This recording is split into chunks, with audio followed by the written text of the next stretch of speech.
If you want to improve, you must be content to be thought foolish and stupid, as said by Epictetus.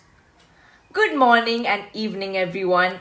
I'm Yousuf of grade 10E, and today I'm going to talk about egoism and why I think it is the root of all evils.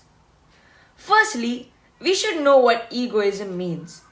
To put it in simple words, ego is all about control, dominance, and greed.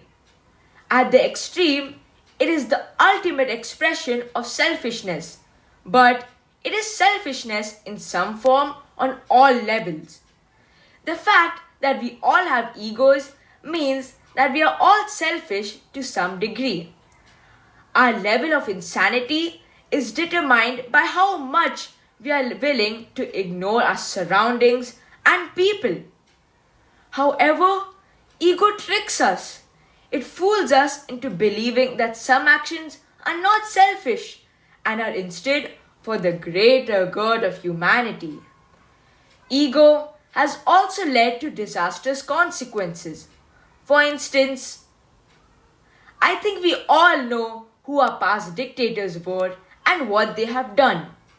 Their ego made them betray their subordinates, and their inability to trust their military advisors and their fanciful thinking led them into making impulsive decisions and also created an inefficient and self-destructive empire.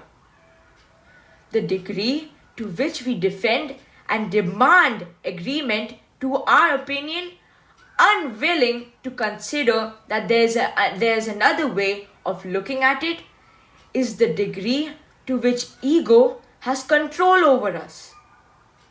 So, why do I think ego is the main enemy of a society? Let me discuss that in points. Number one, it creates a fake image of yourself in your mind and contradicts your reality. This is one of the biggest and main reasons why ego can really break your character. By keeping you out of touch with reality, it prevents you from hearing recommendations or feedback from your peers or those around you. From this comes my next point, self-growth. Not hearing feedback also prevents you from improving and growing as a person and also connecting with others. If we don't connect with others, we can't learn from them or cooperate with them. And with egoism, we willingly isolate ourselves from people and growth. Both of the points are supported by the case which I had mentioned earlier. Our past dictators did not take into account the opinions of their subordinates and their recommendations, which led to their downfall and the World War and many such wars. Number 3.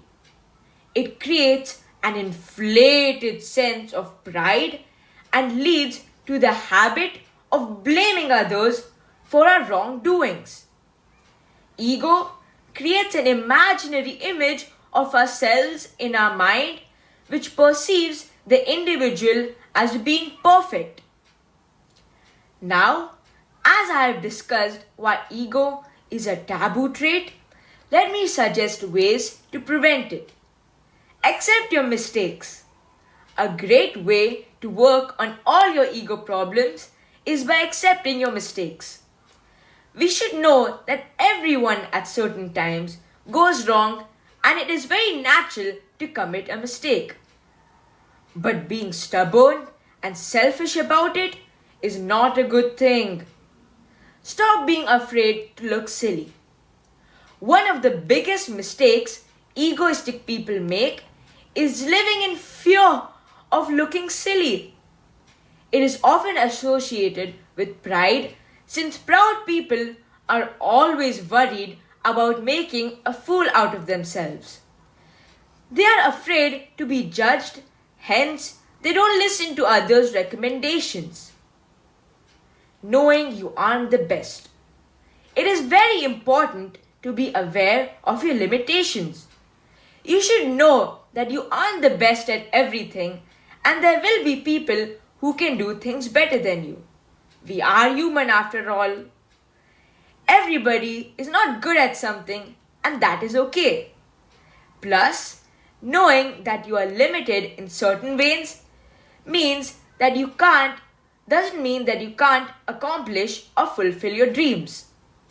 You don't have to be hard on someone because they can and you can't. Last but not least, always remember that being humble and less egoistic has many benefits.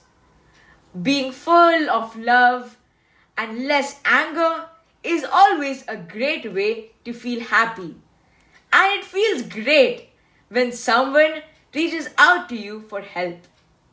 Thank you.